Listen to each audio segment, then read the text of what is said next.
Hi, welcome back to our channel. നിങ്ങൾ software development ചെയ്യുന്നവരോ പഠിക്കുന്നവരോ ആയിക്കൊള്ളട്ടെ, നിങ്ങൾ മസ്റ്റ് ആയിട്ട് അറിഞ്ഞിരിക്കേണ്ട ഒരു ടോപ്പിക്കാണ് സോഫ്റ്റ്വെയർ ആർക്കിടെക്ചർ എന്നത്.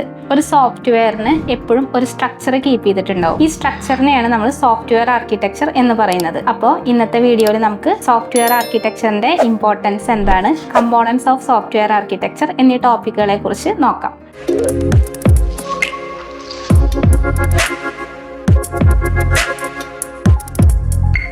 മെയിനായിട്ട് ഒരു സോഫ്റ്റ്വെയർ ബിൽഡ് ചെയ്യാനുള്ള ബ്ലൂ പ്രിന്റിനെയാണ് നമ്മൾ സോഫ്റ്റ്വെയർ ആർക്കിടെക്ചർ എന്ന് പറയുന്നത്. അതായത് ഒരു സോഫ്റ്റ്വെയറിൽ കുറേ കമ്പോണൻസ് ഉണ്ടായിരിക്കും. ഈ കമ്പോണൻസ് ഒക്കെ എന്താണ്, ഇവർ തമ്മിൽ എന്തൊക്കെ റിലേഷൻസ് ഉണ്ട്, അങ്ങനെയുള്ള കാര്യങ്ങളൊക്കെ എക്സ്പ്ലെയിൻ ചെയ്യുന്നതാണ് software architecture. Next importance of software architecture ആണ്.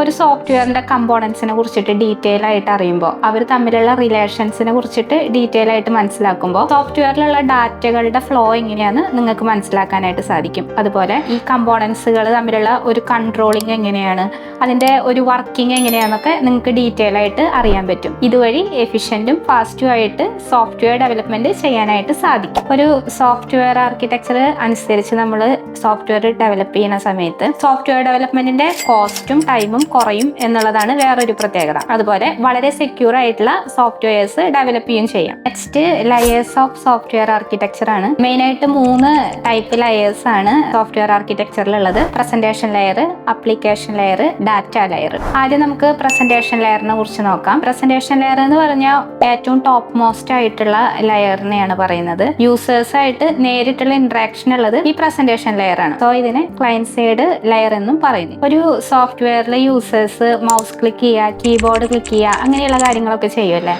അപ്പോൾ ഇതിലൂടെ വരുന്ന ഡാറ്റനെ കളക്ട് ചെയ്തിട്ട് അപ്ലിക്കേഷൻ ലെയറിലേക്ക് പാസ് ചെയ്യുക എന്നൊരു ഫംഗ്ഷനാലിറ്റിയും കൂടി പ്രസന്റേഷൻ ലെയർ ചെയ്യുന്നുണ്ട്. പ്രസന്റേഷൻ ലെയറിന് ഒരു എക്സാമ്പിൾ എന്ന് പറഞ്ഞാൽ നിങ്ങളൊരു ലോഗിൻ പേജ് കൺസിഡർ ചെയ്യാം. ലോഗിൻ പേജ് എന്ന് പറയുമ്പോൾ യൂസറായിട്ട് ഇന്ററാക്ട് ചെയ്യുന്ന ഭാഗമാണല്ലേ. അപ്പോൾ ഇത് ഒരു പ്രസന്റേഷൻ ലെയറിന് എക്സാമ്പിൾ ആണ്. ഈ ലോഗിൻ പേജിൽ യൂസർ കൊടുക്കുന്ന ഡാറ്റകളെയൊക്കെ കളക്ട് ചെയ്തിട്ട് അതിനെ അപ്ലിക്കേഷൻ ലെയറിലേക്ക് പാസ് ചെയ്യുക എന്നതാണ് പ്രസന്റേഷൻ ലെയർ ചെയ്യുന്നത്. നെക്സ്റ്റ് അപ്ലിക്കേഷൻ ലെയർ ആണ്. പ്രസന്റേഷൻ ലെയറിന്റെയും ഡാറ്റ ലെയറിന്റെയും ഇടയിൽ ഇന്ററാക്ട് ചെയ്യുന്ന ലെയറാണ് അപ്ലിക്കേഷൻ ലെയർ എന്ന് പറഞ്ഞത്. അപ്ലിക്കേഷൻ ലെയറിനെ നമ്മൾ ബിസിനസ് ലോജിക്കൽ ലെയർ എന്നും പറയും.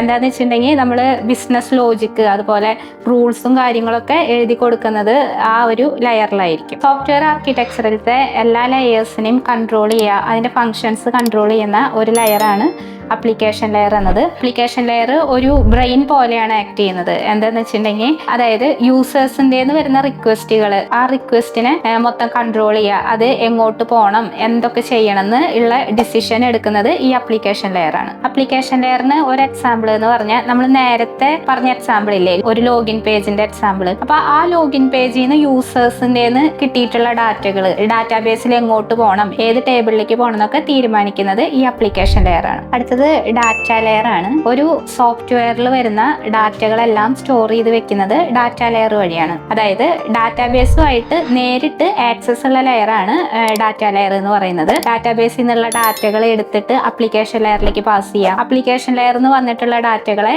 ഡാറ്റാബേസിലേക്ക് സ്റ്റോർ ചെയ്യാനായിട്ട് പാസ് ചെയ്യാം. ഇത്തരം കാര്യങ്ങൾ ചെയ്യുന്നത് ഡാറ്റ ലെയറിലൂടെയാണ്. ഫോർ എക്സാമ്പിൾ, ഒരു ലോഗിൻ പേജിൽ നിന്ന് വന്ന ഡാറ്റനെ ഡാറ്റാബേസിലേക്ക് ഇൻസേർട്ട് ചെയ്യുക, ഡിലീറ്റ് ചെയ്യുക, അപ്ഡേറ്റ് ചെയ്യുക, ഇത്തരം ഓപ്പറേഷൻസ് ചെയ്യുന്നത് ഡാറ്റ ലെയർ വഴിയായിരിക്കും. ഇന്നത്തെ വീഡിയോയിൽ നമ്മൾ സോഫ്റ്റ്വെയർ ആർക്കിടെക്ചറിനെ കുറിച്ചിട്ടാണ് നോക്കിയത്. അപ്പൊ നിങ്ങൾക്ക് എന്താണ് സോഫ്റ്റ്വെയർ ആർക്കിടെക്ചർ, അതിന്റെ ഇമ്പോർട്ടൻസ് എന്താണ്, അതിലെ മേജർ ആയിട്ടുള്ള ലെയേഴ്സ് എന്താണെന്നൊക്കെ നിങ്ങൾക്ക് ഇപ്പോൾ മനസ്സിലായിട്ടുണ്ടാവും. ഇതിലെന്തെങ്കിലും ഡൗട്ട്സോ കാര്യങ്ങളോ ഉണ്ടെങ്കിൽ താഴെ കമന്റ് ആയിട്ട് ചോദിക്കാം. ഇതുപോലെയുള്ള പ്രോഗ്രാമിംഗ് കൺസെപ്റ്റ് വീഡിയോസും ട്യൂട്ടോറിയൽസ് എല്ലാം നമ്മുടെ ചാനലിൽ ഓൾറെഡി അവൈലബിൾ ആണ്. അപ്പോൾ നിങ്ങൾ അത് പോയി ചെക്ക് ചെയ്യുക. വീഡിയോ ഇഷ്ടപ്പെട്ടെങ്കിൽ ലൈക്ക് ചെയ്യുക, നമ്മുടെ ചാനൽ സബ്സ്ക്രൈബ് ചെയ്യുക. Thanks for watching.